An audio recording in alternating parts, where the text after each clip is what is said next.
Hi, this is Scott. I really appreciate our sponsors because they make the show possible. Today's show is sponsored by Telerik. Create compelling app experiences across any screen with the Telerik platform. Telerik's end-to-end platform uniquely combines industry-leading UI tools with cloud services to simplify the entire app development cycle. Telerik offers everything .NET developers need to build quality apps faster. Try it free at telerik.com/platform. That's telerik.com/platform. During the month of March, we here at Hansel Minutes are teaming up with Code Newbie to learn all about making stuff with hardware. Be sure to check marchesformakers.com and subscribe to the Code Newbie podcast.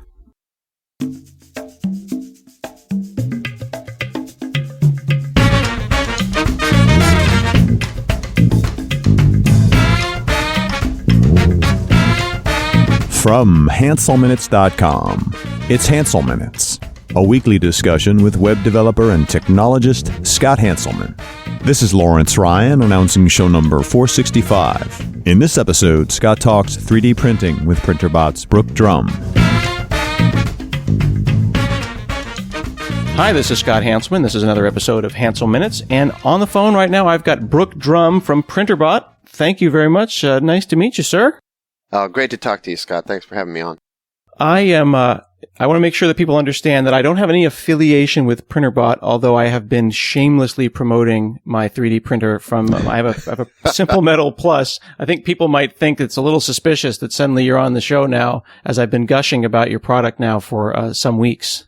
Well, dude, I'm glad to talk to you because I'm so thankful for the stuff that you've written, and primarily because it's so honest, sometimes a little brutally honest, but I love that.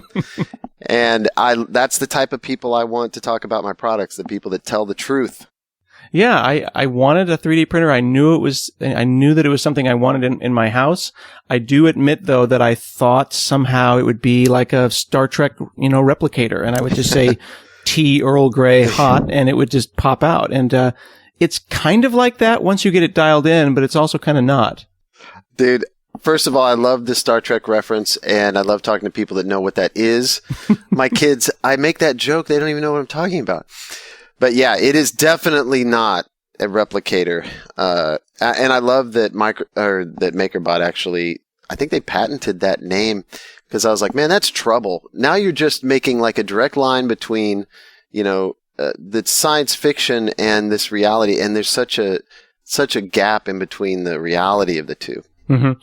At the same time, though, the level of enthusiasm that you see out of the general public when they see these things, we had a bunch of people over for dinner recently, and I don't know how your home situation is set up, but basically, I'm not allowed to bring people into my office when people are visiting because they never come out. You know what I mean? They see the arcade, see the I don't Legos. have an office, so my office is literally my printer. I'm looking over at my kitchen table in the one great room we have in our little 1,300 square foot house, and my printer is on the table, and there's no room to even sit down. So that's the sign of a true maker when the entire house is the lab. My garage is my office, I guess. When we go to the garage, yeah, they lose me. Yeah. So we're sitting there and we're having our meal, and I desperately want to tell people about my 3D printer, but I say nothing. And then someone mentions seeing a 3D printer on TV, and then my wife looks at me with her rolling eyes, and I go, I have a 3D printer.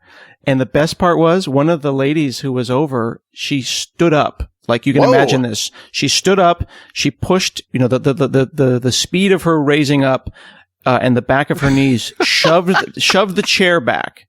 And she said, "You have a 3D printer and we've been sitting here for 2 hours not looking at it." And then my wife says, "All right, go ahead." Well, it is a certain kind of magic. I mean, it's magic, but it's a certain kind of magic. It's like you can't just, say the magic, I'm thinking like my kids are into Harry Potter, just an incantation and it work. But if you learn the dark arts of 3D printing, you can make this thing do amazing things. But it takes time there's a learning curve. It takes time. There are problems that I kind of like to say that there's always going to be challenges. But I think those challenges will be reduced in the future. Maybe we can all buy material or plastic that isn't crap, or maybe the software tool chain will will be easier. But right now, there's some really hard parts that can be off-putting. I'm sure your demo was great, though. What did you do? So, it was getting close, it's getting close to Valentine's Day. So we made a 3D, pendant because it's small. Cool. It can be put in a necklace. But it's precise enough that the little kind of 3D heart has a loop on the top. Oh, cool. Yeah. And it also has supports. So that's like my go-to first. Wow. Instead of doing a first cube, I do this little 15-minute pendant. And it shows supports. It shows a little raft. The raft is the thing that, keeps it from tipping over. And then everyone gets one, right? So you go into the application, you say, I want 15 of these. And then you have dinner, and then everyone walks out with a pendant. Oh, that's great. Wow. I'm like a walking advertisement for these now, things. Now, come on, though. How long have you been doing this? I got I'd have to look at my blog post. I think it's been 18 days. Dude, that is shocking. And so people have to understand. Now I'm going to do a little reality here. You're not normal. People that have these things for 2 weeks or 3 weeks, they don't get as far as you've gotten. Now, surely you recognize that about yourself, right? No, that's weird. That's very kind and weird that you say that, because I'm reading the forums, and honestly, I have to say, I'm finding the community to be very kind and very welcoming, but they're talking about things like, it's like when you learn, Linux for the first time, and then suddenly someone starts saying awk and said, and you're like, whoa. Yeah, there's a vernacular that becomes familiar. They're talking about like extrusion, like you told me that my retraction was dialed in, and it took me like learning a new language. I was like ordering in Spanish at Chipotle. I'm like, what? Oh, okay. Yeah, there is a vernacular, and that is something that I completely forget. For newbies, they do at shows and stuff when people see it for the first time, and I'm saying stuff like extrusion or even stuff like hot end, and they're like, what? That is something I take for granted. But you're not normal in the fact that, like, I was reading your first blog post that I really loved, and people have to read it. It talks through, was it 16 hours and 16 emotions? It was like 16 levels of hell, I like to call it. But you were frustrated at the beginning.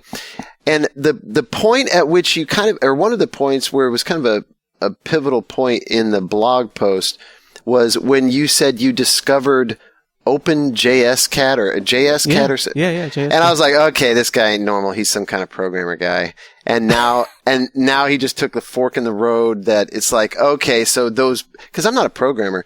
I would love to know how to use that. I've opened up, I don't know how many plane rides I've tried to open up OpenSCAD, which again, here we are in the vernacular. It's a programmatical way to design things. If you're not a programmer, it's complete Greek. And it does make some sense with like math and if you're logical, but I have never successfully made one thing in OpenSCAD or OpenJSCAD or whatever. But that's when I knew you were different. So that's how you're different. Your brain works a different way. Maybe that is possible. I do think that there's definitely some benefit for that. But the reason that I ended up using OpenSCAD was that I went down to Fry's Electronics and I said, I need some filament. And then, but this is there's a good contrast between what you're saying where I'm different or I've got some abilities, but I also went down, bought some filament off the shelf. Okay. In ignorance. I just said, I need some filament. And then the kid goes, here's some. And I go home. ABS. Well, so it could have been that. It wasn't. Oh, okay. Gosh, is it ABS? I didn't know. I was just wondering if you made a mistake. I didn't even check that. Like, see, this is the thing, right? Like, I may have the JavaScript side, but I'm like, you're literally like, I don't even know if I bought ABS. I hope not. But I get the thing and I'm ready to plug it in and I go, wait a second. The spool hole is different. Ah, yeah. The size of the spool hole is different. I'm like, oh crap, Right. So these are these filament things. They look like big giant rolls of spaghetti. And then the hole in the middle is like the hole where your axle goes and you stick it on top. So I went to this OpenJSCAD because I needed basically, a cylinder with a hole in it. All I wanted was to make a donut. And I fought with all these 3D CAD programs that you probably use without any problem at all. I couldn't make this thing in Tinkercad, which is the one that children use. Wow. And then I went to OpenJSCAD and I did it in 4 lines of code. You know what I mean? Because you're just saying, I want a cylinder that's 40 millimeters tall with a radius of 26 millimeters. That's so clear. Like, I think it's 12 actual keystrokes. It's funny because there is nuances, and even it's funny, it shows my age, but like I design on this Mac here, and it has a touchpad, and there's all these gestures and stuff. Mm-hmm. And my engineer, he grew up with Inventor for 15 years or something, and so he can only use a mouse, and it's a Windows thing. So just the software is so challenging, even when it comes down to selecting things and all this gesture control. There's no standard interface for, you're trying to move something around in 3D on a 2D screen. It's just really challenging. So the software has a long way to go before it's truly intuitive. Now, I will say that my son, who's 10, he uses, he plays Xbox games, and he has grown up in kind of a 3D environment as far as like games and just even touch environments. So when he sat down with me last night, and we were doing we've got a new LCD panel coming out to control the printer, and we were designing a little box. He just instinctively understands what I'm doing. I use SketchUp a lot because I teach a lot of kids how to draw stuff in 3D. And some of those programs like, say, Inventor, or a better example would be Autodesk Fusion 360, which is free for makers. Very complicated interface. There's like a whole class you need to take on just the tree of like the history of what you're doing and all that. SketchUp is just like draw a square. Like your cylinder in SketchUp would be draw a circle and then grab the top of it with this extrusion tool and just pull up, and you're done. So he gets that, but my old brain, thinking about all the way back to like, you did things in command line. It's new. We definitely go with the tool that we want to. But what's nice is that I found out finally, like, it clicks. Like, there's so many clicks. This is the thing with 3D printing. Like, you reach a new plateau. You know what I mean? I spent 3-4 hours trying to get the Z axis dialed in to make it so it didn't keep hitting the tip. But then once I did that, I'm like, okay, I don't want to do it again, but if I have to, I got that skill now. It's like, it's like learning to drive stick. It's funny, on customer support, I sit next to, we're all in like one office, and I sit next to the customer support guy. And when he, like, I think I mentioned in Black Friday, we had unbelievable sales. Like, it was ridiculous. And so we had so many new users looking to buy a 3D printer for the first time. And so when we started shipping those bots, immediately you get this barrage of questions. And they're all like, if they just would have read anything that we wrote, like documentation and stuff, they would know these answers. But a lot of times I say, listen, you want to concentrate on the guys that are dying a horrible death right now, and that we know there's a problem. But give those guys a day that are asking these simple questions, because they're not only going to figure it out, but they're going to realize, oh, I can figure things out. There is this learning curve that, even though there was pain involved in like your blog post, you could see the progression of, you pushed through some of the essential learnings, and then you started calling it like, you described yourself later like you were a pro. And I'm like, yeah, it doesn't take that long to like squirt hot plastic. And you're just building on that in a little more structure.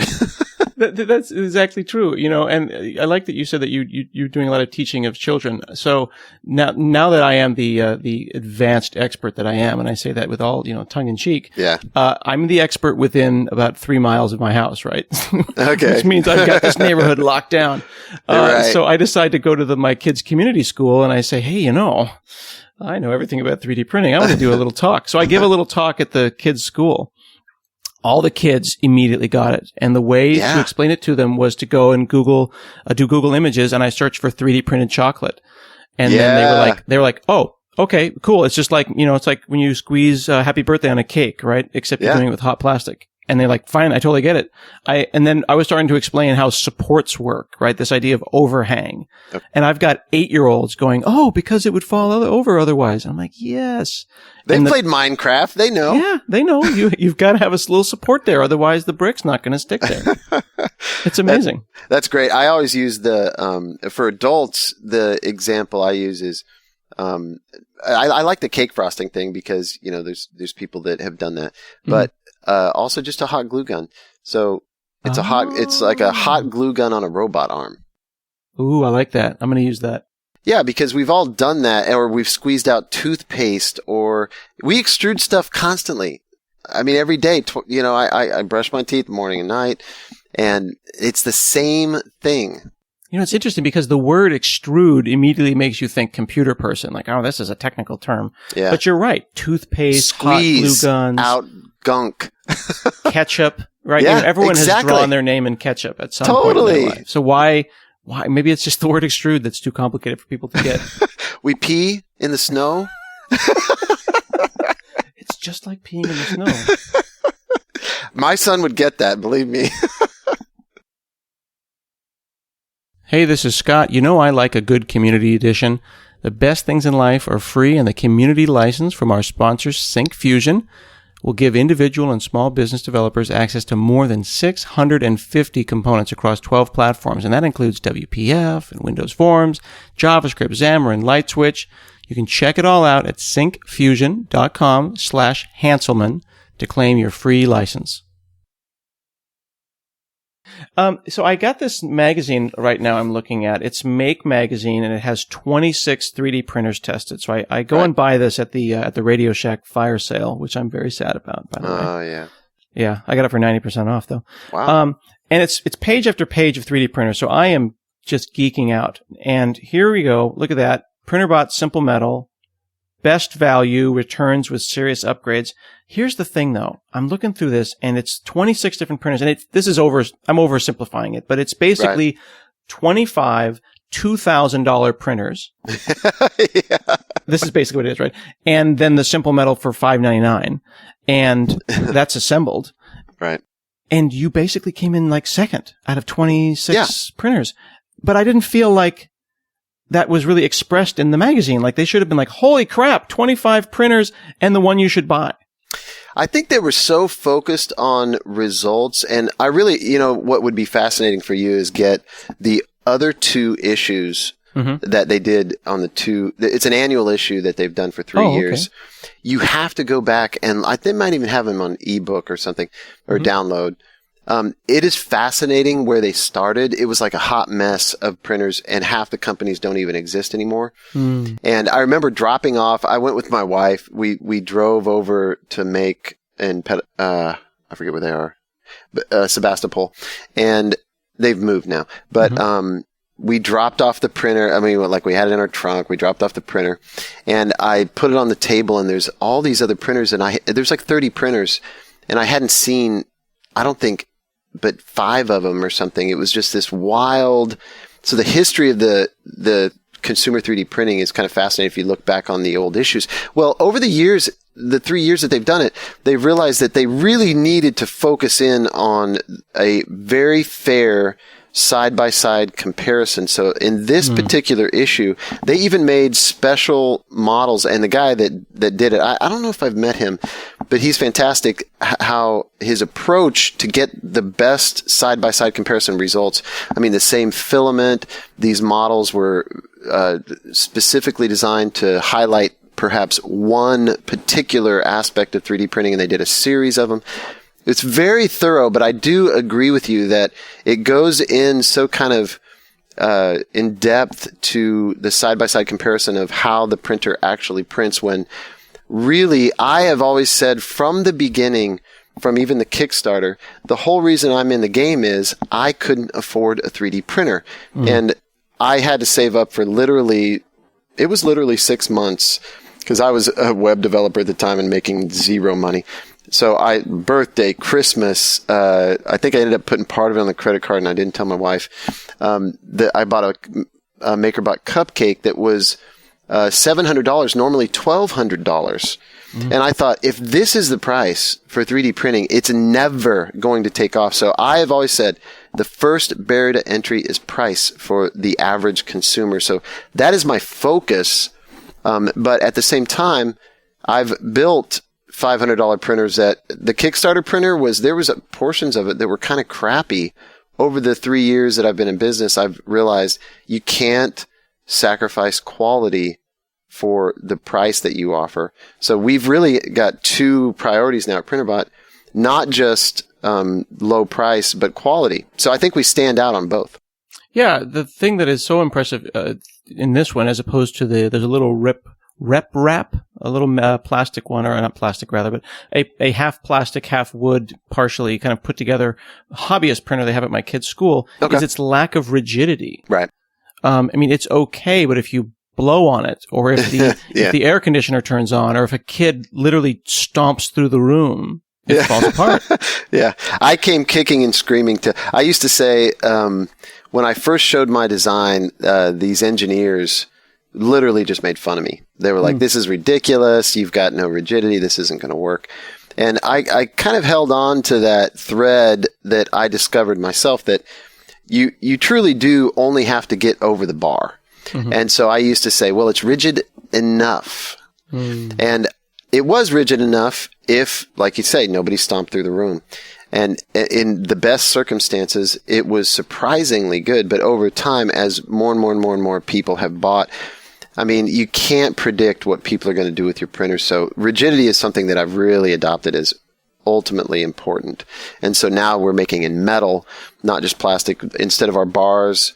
And now on the simple metal that you have, the bars do kind of hang up in the air all by themselves. But what I'm really recommending is the handle that ties those two bars together. It just reduces the variables of, some people would move their printer by grabbing the two bars, and when you squeeze them together while it's printing, believe it or not, people do this. They grab the two bars, squeeze them together, move it across their desk, and now they've just screwed up their print. So anyway, rigidity is king. 12 millimeter bars is kind of a standout. We use those on the Simple. But rigidity is so important if you want reliability. Well, and once I got it, and the term I'm using is dialed in, once I got this thing adjusted, I put little rubber feet on it. Just went to Michael's and got some little rubber feet. Okay. And it's on a very sturdy desk, and it just works. I think I've printed 10 things in the last 10 days, and one of them has failed. Really? What failed? I'm curious. The wire, what do you call it? There's a plastic thing that has a bundle of wires. That goes from the back of the box into where the fan and the extruder are. Oh, sure. Yeah. The thing I was printing is quite tall. It's about 4 inches tall. So as it moved, it kind of, the wire. Oh, right. The cable bundle that comes out of the extruder. The cable bundle. We need to suspend that. The thing over. Yeah. We need to suspend that on a little sprung structure that holds it up out of the way. I've had prints fail for that too. Now, 9 out of 10 worked. Were they long prints or short prints? Every print that I've done has been basically between 5 and 7 hours. Oh, that's long. Is that bad? That's cleanly in the long category. Is it? Well, yeah. So I do them at 3 notches below slowest. What does that mean? Or above. There's in the Repetier tool. Yeah. There's how fast? What's your millimeters a minute or whatever? It is. Is it second or minute? 40 millimeters a second. Okay. Yeah, that's 3 or 4 notches. It's on the slow side. Yeah. It's average, honestly. I mean, you can go to 80 if you really are crazy, but I print it 50 actually, 50 or 60. You print it 50. Okay, that would be right smack in the middle of this particular bar. Yeah. So I do infill density. Infill density, for folks that are getting tired of us geeking out here, is the density of the inner parts. If you make a complete solid cube, you don't want to waste all of that, all that plastic. So you basically make a mesh inside. So I do 15% infill and about 30%, 30 millimeters a second. And I do them overnight, basically. I know it's bad. Okay. The house could burn down, but I hooked up a camera. It's metal. It could catch on fire. It'll just drop off and have a little campfire on your bed. Yeah, well, I do have the camera. So I have a little camera pointing at the thing. And I can certainly see what happened, and I can see clearly. And all I did to solve that cable problem was I just got a zip tie. Which brings me to my next question, which is, it seems like for the first 4 or 5 prints, all I did was print stuff to make it better. You know what I mean? And I'm not saying it wasn't awesome to start with, but all of the personality types of the people who are into 3D printing is just filled with people who are like, well, there's a flaw in this design, and I built this crazy plastic piece to fix it. Yeah, it's funny because, remember, I come from a Kickstarter where my Kickstarter was printers that were printed. So my original Printrbot was a rep wrap, totally open source. I open source all my stuff now, but back then I had this one design, if you didn't have a Printrbot, you could still download the files for free and print your own. You still have to get like threaded bars and bearings and stuff. But so I come from, iterate, make this better, print your printer. And so there's still a remnant of people that they like to modify their printer and add all these add-ons. Some of them are ridiculous. But it just makes me laugh. If you go on, I put my files on umagine.com, Y-O-U, Magine. It's owned by Ultimaker. But I used to put them on Thingiverse. I do sometimes browse Thingiverse to see what's going on because it's a large community. But anyway, if you go on Thingiverse and search for Printrbot, you will see the craziest people printing the craziest stuff to do the craziest things to their Printrbot. It's hilarious. But that's why I love our design. It's easy to do that. There's very little to do to your printer when it's inside a box, like a lot of the printers out there. And I'm not just picking on MakerBot. I've always said it looks like a microwave oven to me, and it's about the same size.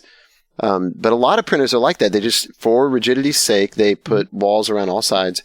And then what are you going to do to it? It's like really, mine is like wide open, bare bones, add something on the top. You made a spool holder on top, put a camera on the front of the bed, put the feet on the bottom. There's people that extend the X and Y to like 12 inches by 12 inches on that bot that you have. It's insane. Are you serious? That can be done? Absolutely. Yeah. So I can make it print more space. Yeah, just think about the Z. Take those. Now it's non-trivial to press those bars out. You got to hit it with a hammer, but you could do longer Z bars and a longer Acme rod from McMaster-Carr right now. Spend about, McMaster-Carr is expensive, but you could find them for like $50 and you could have a 16-inch tall Z. It's really easy to mod. Wow. We have an upgrade on our little maker's kit that's normally just a little 4x4x4 cube. And all you need is a wider bed and bars and belt. That's it.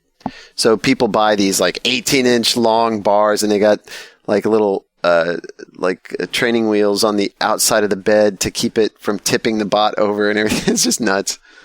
It's funny to do that search, Printrbot on Thingiverse. It's funny what people are doing. I do like that one of the things that you kind of, you force the user to do, like in the onboarding, is you say, okay, you've got it set up, you printed a little cube, good job, congratulations on your cube. Now the first thing you're going to do is print a little, you call it a fan shroud, and basically it looks like a traffic cone that directs the fan down into the extruder. Right, so that's the best example of how people begin to upgrade their bots from day one. And I say upgrade. Really what I'm saying is like a convenience thing. It'll work without the fan. In fact, I have printers at my shop that don't have that shroud, but it's just a little bit better with that shroud. So we force them to kind of go through the learning process of, you can print useful things, not just like little plastic octopus or keychain holders or whatever. I mean, See, that my family teases me because they're like, "Oh, great, you're going to print us a bunch of crap for Christmas." I'm like, "Well, you're darn right. Expect little plastic robots for Christmas. That's going to happen." But you have to walk before you run. So why not just force them to? And now the risk in that, by the way, is some people don't. So then they get less than excellent results on their cooling because the fan shroud directs most of the airflow down to where it needs to be to cool that plastic quickly, and you get a better surface finish. So I've kind of weighed, are we really helping people by forcing them to print something that I would consider an essential addition? You mentioned the feet too. Like you may see us add that fan shroud and the feet, and who knows, the handle, the spool holder, as a something that comes with the kit, but it's just great to have something in front of you that you can bolt something onto that you printed on your first print. People do love it. I will say that we get great feedback on that first print shroud. I think that there was an empowering experience because it wasn't just printing this piece and it snaps on. You had to unscrew some things and take it apart, and it made me not afraid of the printer. Right. And it made me say, oh, okay, well, if he says that this is a design that might improve it, maybe other people might. And I added a couple things. Like you say, I added a spool, I added the feet, I put a little camera on the side. I don't think I'm quite ready to take the metal parts apart and make the things longer. Right. But I do have a sense of of power that I like. And I went to my dad, who has it's funny. So I go to my dad's shop and I say, I got a 3D printer, it's pretty amazing. And I said, I'm a maker too now. Now understand, I'm standing in my dad's garage. Yeah. And in my dad's garage is, all this woodworking equipment and saws. And he's got one of those like fans mounted on the ceiling that sucks the sawdust up and whatever. And he's calling me a dork. He's saying I'm a geek. And he's literally saying this without realizing that he is standing amongst his generation's maker stuff, right? So I'm trying to convince him that like woodworking and that level of kind of like, making geekery is just exactly like, I'm right there with you, man. I'm just doing it in plastic. And we're arguing about whether or not which one of us is a maker. That's awesome. My brother says, guys, it's just two sides of the same 12-sided dice. I think Dale Daugherty, who's the guy that founded Make Magazine, he was with Tim O'Reilly on O'Reilly Media. He is great because he's like this big kid. And when he talks about making, it just resonates because his belief, and it is mine as well, is that we're all makers. And I challenged that when I talked to him for the first time. I'm like, you really think we are? Because I believed, but I wanted to hear him articulate. But think about just your everyday life. We are constantly making something. We're creative beings. I think that it's just in our DNA to make stuff and to put things together. I mean, Legos resonates with all ages. Mm-hmm. Just, even like when I play Minecraft with my kid, I'm like, this is a kid's game. No, I want to build the biggest, baddest castle. It's just in there.